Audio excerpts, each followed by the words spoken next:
Isn't it so hard to record? When did it start? It started, my very first video that I recorded was cut by a power outage, literally. And then I was like, you know what, I'm gonna put to be continued there. I'm not re-recording. I was 40 minutes into recording and then it cut me. And I was like, I'm not doing this. This is the very first video you see me recording during the day because I prefer to record at night after I had.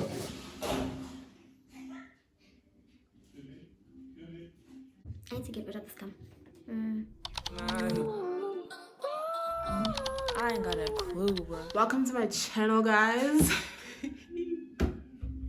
Like it makes me nervous. Like recording makes me nervous, but introing myself makes me, it feels weird. Anyway, welcome to my channel. If you're new, my name is Boipelo. Welcome to another video. If you've already been here before, today's video, guys, we're talking about, what are we talking about? Let's just talk about all of them, okay? Because I honestly, I don't know. Or however they come to me is how they're gonna come out in the video, okay? Anyway, so after I gave birth, I was at home, like I've said. Azani had turned 2 in May, not potty trained, and my family was like, potty trainer, and I was like, I'm not ready. Like my boyfriend and I were not ready, okay? We were not ready for the mess. We're not ready for the emotional roller coaster. We're not ready, okay? So we spoke about it before I was pregnant, obviously, and I think during pregnancy, it came, and then I gave birth, obviously. I don't think I planned it. I don't think I planned it through and like thought it through. So spring came, and after I gave birth, I couldn't. I focused on the kids. I focused on my healing. After I was fine with the healing, and I could start picking, because then at first, okay, disclaimer, guys. There's gonna be, I think I've said this. There's gonna be noise in the rest of the house, so please excuse that. I got better with the healing. I took out my stitches, and so I was I started potty training her at the back where I was, and it's at home. She can squat like at the back of the house, you know, and pee and stuff. So I would tell her like, Bimbi, if you need to pee, just abola and pee, right? And she was doing that. The peeing part, she would do it because there were other children in the yard, my aunt's children. So she would do that, but they would go to school during the day, and then they would come back, and I would tell them like, please remember, like when you guys are playing with her, remind her to pee and stuff. Excuse me. So they would try to do that. The problem came to number 2. Like number 1 was easy, just squat and pee. But number 2, she, like, even today, she will tell you like, get out. I want to do number 2, leave. So it was a thing of like, the problem with like informing us is that we would have to take her to the bathroom or whatever, and she doesn't want company. She doesn't want people to know that she's doing number 2. So that was the main problem, is that like she would hide. It was really stressful, guys. It was so stressful. And then, yeah, but we got it right. I think it was even more stressful because she wouldn't feel comfortable telling anyone else that she needs to do number 2 except for me. And obviously if she's in the main house and watching TV with the other kids and she needs to do number 2, she's not gonna get up that main house, go all the way to the back, come to me and be like, Mommy, no. Because she would have to walk past like 3 different bathrooms, come outside, come to me and tell me, and you know what I mean? So she would just hide behind a curtain, go to a different room, hide behind a curtain, do what she needs to do. And then I would tell them, like, the minute Azania disappears, let me know. But obviously they're kids, right? And I would have to come, like, after I've put the twins down for a nap, I'd have to, like, knock on one window, like, in the window, like, where they're watching TV and be like, where's Bimbi? And they're like, we don't know. I'm like, oh my God, she is taking a dump. Wherever she's at. Wait, okay. Oh my God, it was so funny. Anyway, and then Krish came. She started like Feb of 2022. When Krish came, guys, I remember when we went on her first day, they asked us questions when you go like with the stationary and toiletry to drop her off. They asked us like, is she potty trained? I was like, partially, okay? So during the day, at that point during the day, like, she was fine. The problem is nighttime, right? Nighttime, I prefer to just put a diaper on her, right? Fine. And the pooping also was like here and there. She'd poop herself, you know. She was still a child. She was still adjusting. Well, she is a child, but like she was still adjusting to the whole idea. So sometimes she'd tell me, sometimes she'd poop on herself, you know. So I understood that part. And she started questioning, like, listen, if she was saying during the day she's fine, then she can come normal panty and just put an extra one and an extra pair of pants. The school was uniform, which is very important for me because I didn't have time to do crash laundry and I don't want to put that on anyone else. So I was like, I need a school with uniform. Anyway, so yeah, uniform and an extra pair of pants, right? And they were not strict about wearing uniform, obviously, but that's what I wanted, like, you know. Anyway, we did that, and she would go to school, be fine all day, no accidents, come back wearing the same thing, clean as a whistle. Come back and she poops herself. Like, immediately when she comes back, I make sure, I'm like, Bimbi, let's go to the toilet, let's change and go to do number 2. And she'd be like, obviously at the time I didn't understand. She'd be like, poo-poo's not there, poo-poo's not coming. And I'm like, okay, it's fine, just tell me when poo-poo comes. Poo-poo comes, what happens? She poops herself. I started to realize that at school, like at school, she was afraid. Obviously, she doesn't want people to know that she does number 2. No one can ever know that Bimbi takes dumps, okay? No one is supposed to know. So she was too, I don't know, shy or embarrassed to do it at school. So she would wait to come home. And when she's at home, she also doesn't want people to know that she's doing the deed, right? So she's also like, I don't want you to know me like that, okay? So she would poop herself. So I'm like, Bimbi, so you want me to, like, you want me to know that you pooped yourself, but you don't want me to know that you need to go poop so you can poop in the toilet. Like, make it make sense, boo, right? It was so frustrating. And then I remember one time I was like, listen, if you poop yourself, I'm gonna pinch your bums and I'm gonna smack your bums and I'm gonna pinch your bums, right? And then I did it to her. And then, cause at that time I was fried. I was, cause no one else at home, like everything they knew about potty training, they couldn't apply because you're just like, leave me alone, okay? We don't know each other like that. Don't talk to me about my poop. Don't talk to me about my pee. Don't talk to me about my toilet business. It's between me and my mother, okay? So they couldn't help. And I was fried. And I remember I was like, Bimbi, if you poop yourself, I'm going to smack you on your bums and I'm going to pinch your bums. And then she was like, I remember one time, and then after that, she'd come back from crash. And then she'd poop herself. And she's, Mommy, she's like, Mommy, don't pinch me, don't smack my bums, but I poop myself. I'm like, I'm doing it. And I told her, I was like, I'm pinching you and I'm smacking your bums. And I smacked her bums, I pinched her. And then I was like, I'm gonna stop. I'm only gonna stop when you stop. Like, Bimbi, I don't want to be cleaning the pentitsaha, okay? What I want you, and literally, guys, I can't. So I would basically throw away the underwear. You know, I would throw away the underwear because number one, I didn't have time. I would, you know, like with poop, you'd have to throw out the poop, like from the underwear, and then soak the underwear, and then allow for the, you know what I mean? It was a whole process because then the underwear would be discolored. I didn't have the time because then I would do these things like and quickly be running back to the, you know, it was just busy. Fine. So now I just, yeah, I got to that point. I was like, listen, Bimbi, you pooped yourself. And we had this talk. And even when she came to me, she was like, don't pinch me. I'm not going to poop again, whatever. I'm like, it's fine. You can poop. Just tell mommy. And then mommy, it always said, like, my bedroom was, like, I had a toilet next to my bedroom. So I was like, come on, bruh. Let's work together. So I was like, I'm gonna pinch you and smack you. Fine, I did that. And then next time she's like, mommy, I want to go to the toilet. And then I was like, good job. And then you go. Like, that's the number one thing I'll say. I like celebrate when your child comes to you or something. Just be like, oh really? Like, oh my, like, you know, like it's new info. You've never ever heard this before.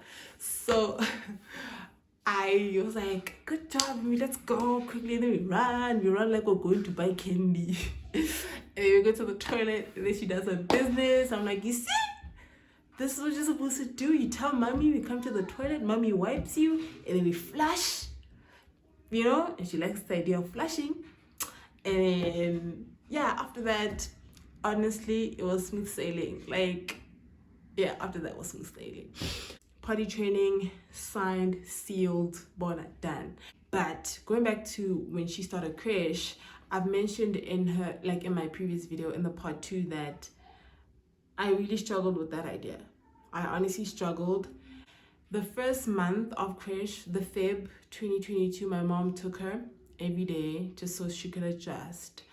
And obviously now she gets used to that idea, because then I have a little brother who's in primary school. So now my mom would drop my little brother first and then go to her creche. Her creche is like just outside the village. So it's not, you know, inside the hood or whatever. So they would drop off my little brother and then go to her creche, and then whatever, my mom can proceed with her day. But then it's time to start transport now. Hey man, it was tricky, because with transport, I mean, did she cry the first day? I didn't even know. I don't even remember, but I remember it was so difficult the first day. But you know, I let her go. The driver really was like a person who's fond of children. And it's a village, everyone knows each other, everyone knows everyone. So we knew, even at school, there was someone we knew. Like, everyone knows one another. I was like, Skim Sam. Everyone knows, you know, it's like Skim Sam. Anyway, so she started transport now. And the main thing for me with creche was socializing, interpersonal skills, and you know, obviously her having siblings was a bit of a taste of that. But with the siblings, she was still a bit like, I don't like this idea. Right? But with creche, it's people who are not taking attention, you know what I mean? So I was like, okay, that's gonna be fine. And then I did monitor her, and then she would go to creche, come back. She was starting to, you know, like her personality was coming in, because and Eugene Koza said this. He was like, you learn who you are by seeing like what other people are. You know what I mean? Like, basically, yeah, you get to know yourself by seeing what people are and what you're not. You know what I mean? So I think seeing other people and like being around other children kind of formed her personality in a way, because then it's like, okay, I don't talk a lot. That person, you know what I mean? It's like, yeah, it kind of forms, you know what I mean, your identity and your individuality and all of that. Being in a group of people and getting to see that, okay, I'm not shy. Okay, that person's loud. I'm not that. You know what I mean? That type of thing. So she started like growing into herself, and she was like, she's very outspoken, talks a lot, explains a lot, but I also think that's a childhood thing. But not every child is like that. That's the thing. So I noticed it was very important for me is that if she were to become closed off, I would have been worried, right? So she was, you know, being very talkative, you know, the vocabulary is improving. But now she wasn't sharing with me what she was learning at school. And like, I would ask her, Bimbi, what did you learn? What did teachers say? And she was just like, teacher on GC, you know, the teachers will have to feed her from time to time, because she's very picky. She doesn't, when we got home, she didn't eat pap, she didn't eat meat, she didn't eat, you know, she's just, give me rice and ketchup. Give me pasta and ketchup. give me spaghetti and ketchup, she doesn't eat scrambled eggs, she doesn't eat vegetables, doesn't eat fruits. But when she started crash, she started eating bananas and apples, doesn't like oranges. Yeah, so all of those things started coming out, and then she started eating pap and soup, and then she started eating a bit of chicken here and there, wors here and there. She started eating certain things, and which was good, because I explained to the teachers that she's very picky. She doesn't eat certain things. Like oats, she will throw up. And I think one day they really tried it with the oats, and she was like, Mommy, fine. She was fine, man. I think the biggest problem was me, is that I struggled with like her spending all day there. The transport in Malataka 2, she gets home at 3:30, and she gets home, you can tell she's been sleeping in the car. And I was just like, I was just saddened by all of that. It really broke my heart. Knowing that when she's at home, I really can't handle her. Like, it's a lot, it's overwhelming. And honestly, she started that question in Feb. She stopped in end of September, October, but there were school holidays in between. And other than school holidays, like if my child woke up and was like, I don't feel like waking up, she was not going to crash. Like even her dad was like, why didn't you go to school today? like do you ever go to school? Like, if my child wakes up and is like, I don't feel like it. Also, certain days where I'm like, I can push it, you know what I mean? I can push and be like, Bimbi, we gotta go. But depending on how I'm feeling. But if I feel like, you know what, my child doesn't feel like it today, okay? If I'm feeling touchy and she wakes up, I'm just like, my mom will open the door, because she's the one who sets up everything, the water, everything. She preps everything. I just come in, brush her teeth, bath, eat, and she never really ate. She just would have a snack and then transport. So my mom would open the door, and then I'm like, not today. Why? She doesn't feel well. So she skipped school a lot. Like, there was a time she didn't go to school for a whole month. And also another thing about crash, she would get sick she would catch things. She would come back with pimples. Weekend, we we treat them and she's fine. And then Monday she comes back and they're worse. So we're like, no, somebody at that school has some, And you take her to the clinic and then they're like, oh, moving antibiotic. I'm just like, so I really have a shaky relationship with that part. But it was difficult, because then there's the twins. She catches something, she comes home with it. Now the whole house is coughing. Like, and how many are we in that house? Like, guys, never mind how many we are. The twins are sick, and the twins are polar opposites. One, when she's sick, she's just like, I'm sick, but I'm okay. Like, I sleep through, like, I can sleep, I can, when she's sick, it's a nightmare. Like, you have to hold her the whole day. You have to, you know what I mean? Which limits what I can do for Bimbi. Like, it's just a mess. So I didn't like that part of, like, she comes back home with things, and we get the things, and then the whole family has the things, and now all my kids are sick. She's sick, the twins are sick. So that's the one thing I'm just like, when it comes to crash. But yeah, honestly, I just struggled with her being out of the house because of me being overwhelmed. And even now, it's overwhelming. But the twins are older, The twins are older, they walk. They're fine, man. They play together, they fight, they entertain me, we dance all day, we learn all day. It's just a party most of the time, but I do get overwhelmed, I do get overstimulated, because also I breastfeed 2 people at the same time. I have noticed that I have to stop breastfeeding now, because the more mobile they are, the more overstimulating it is for me. They're breastfeeding, and now she has your boob in your mouth, but her legs are here. The other one, the legs are there.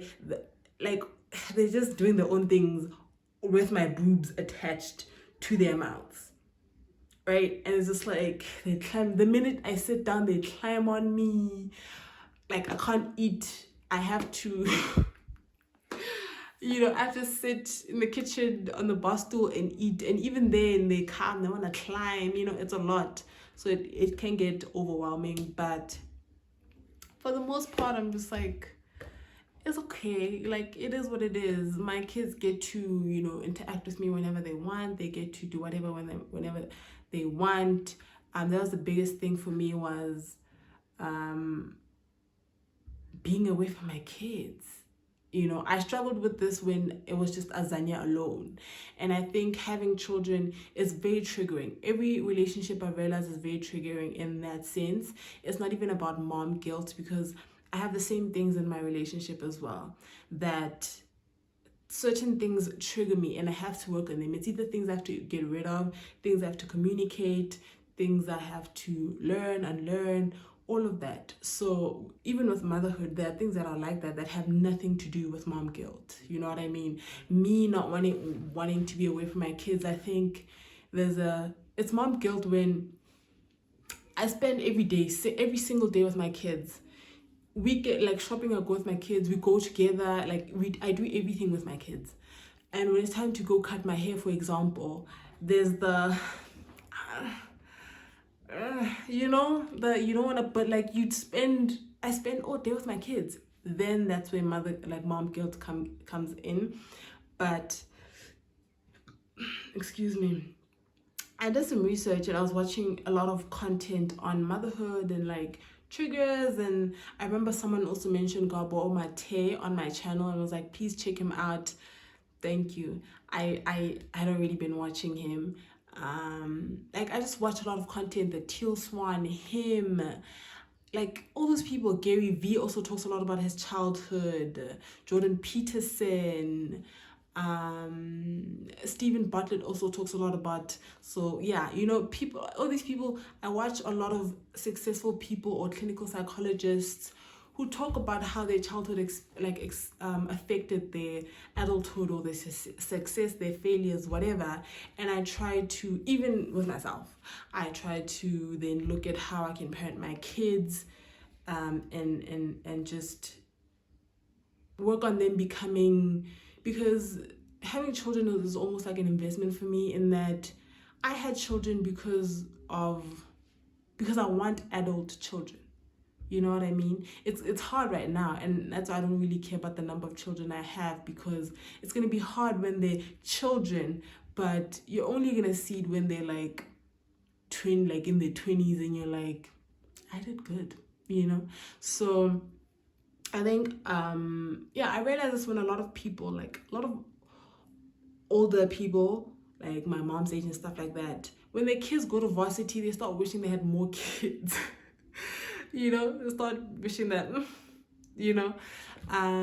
but yeah, like I'm grown now and I have 2 siblings, so there's 3 of us, and the age gap thing means that we don't have a lot to relate on, and we don't connect imagine I said my little brother's in primary, the other one is like 5 years younger than me.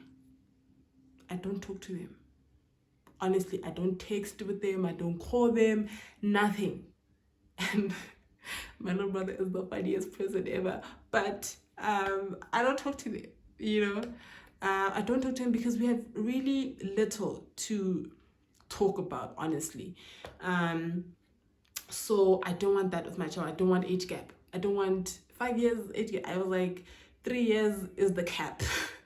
It's either I'm having one child or no. Like, obviously the idea would have been no children or no children, right?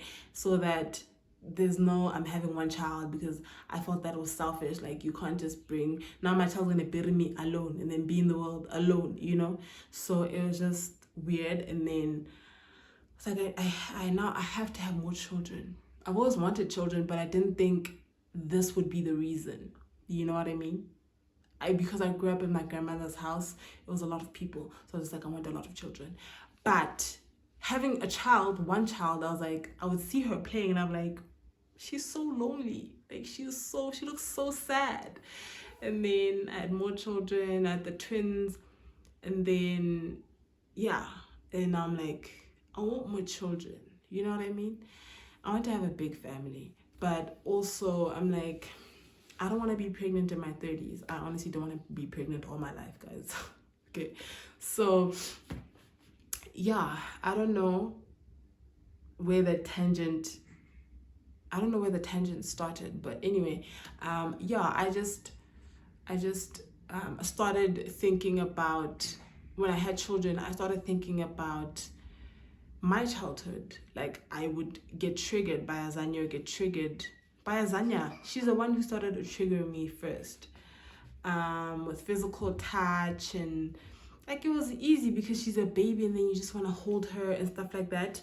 But I think when she now demands it from you, like when you start something with your child and then they become accustomed to it, and now she's like I started, for example, I started like holding her hand when I was putting her to sleep. This is when I was pregnant. I was really trying to connect with her a lot and like milk it, right? So I would hold her hand and put her to sleep. So now when the twins come, she wants the same thing, and I really can't, not, almost, yeah, I almost cannot do that anymore, And then she's like, I really want this, I really want this. And I think when she started demanding it from me, it became triggering. And I had to look deep. It's like, why does that trigger me? She just wants, this is something I initiated. She just wants to hold my hand. And then I had to look back on, like, did I receive physical touch as a child? Was it enough? And when I demanded it, did I get it? The answer is no, obviously. That's why it's triggering. But I had to then, like, okay, I have to work on these things. So every day is a learning experience. Every day is, self-awareness. Every day is like, oh, you're doing that again. You're like, it's about working on yourself. Anyway, so that was the crash part. I think it goes way deeper than just, it goes way deep. Like, I could talk about this for days. I could dedicate a whole video on self-awareness, triggers, traumas, wounds. Gabo Mate calls them wounds. Like, a trigger is a wound. So the childhood wounds and the, what do they call them? Ghosts of the, I forgot the term. But they're childhood wounds. It's not really a traumatic experience that happens to you. It just needs that weren't met as a child that really touched you, like, that had you in your feelings. Like, my mom doesn't say I love you, or my mom doesn't hug me, or my mom was not there, or things like that. And for those who know me, they know that I really didn't grow up with my mom. I really didn't have a relationship with my mom. And I feel like, looking at how I'm raising my kids, it will connect. Like, I when you have, like, when you lack something, like, you learn to appreciate it. You know what I mean? I hope that makes sense.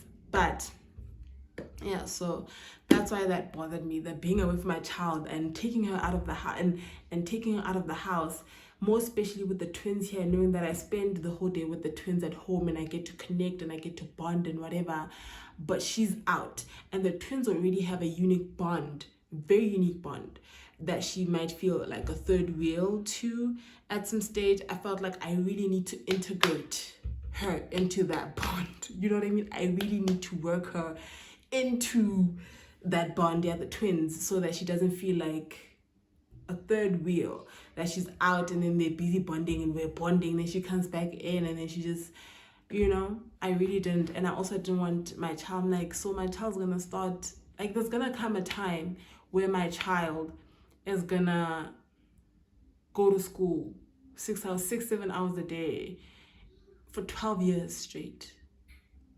And then after that, it's done. Like, the minute she starts going to school, formal primary school, it's over.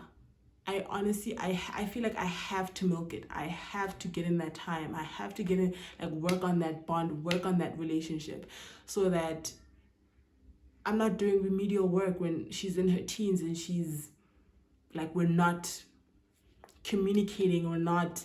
But like how are you gonna communicate when you never did? You know what I mean? How are you gonna, like, hugging me is awkward to you? You know what I mean? Like, I don't want things like that where I struggle to connect with her when she's going through the most and we're clashing and fighting. I really need to build that foundation. When she goes off into the world, she will. And when she goes off, it'll be it. Like, when she starts going to school, that is it. There's no more, let's work on. It's basically like building the blocks from there. So I think that's very important for me, is that next year I think she's gonna go. It's grade double R, so she's gonna go. She'll be 5. Yeah, I think she's gonna go. I don't want her to go straight, like, I don't want to go her grade R. I don't want her to go grade R. I want her to, you know, have a year of readjustment, if you may. But yeah, man, the most important thing for me is family, honestly. It's really family, and we need to build that. Then when they all start, then this is solid. You know what I mean? So that's very important to me. So I think I'm gonna end this video here, because I don't know what I was talking about. Just motherhood, man. Anyway, I'm gonna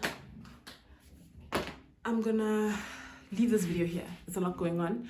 I'll see you guys in my next video, and I think, yeah, thank you so much for watching. Thank you for watching me ramble on and on and on about nothing.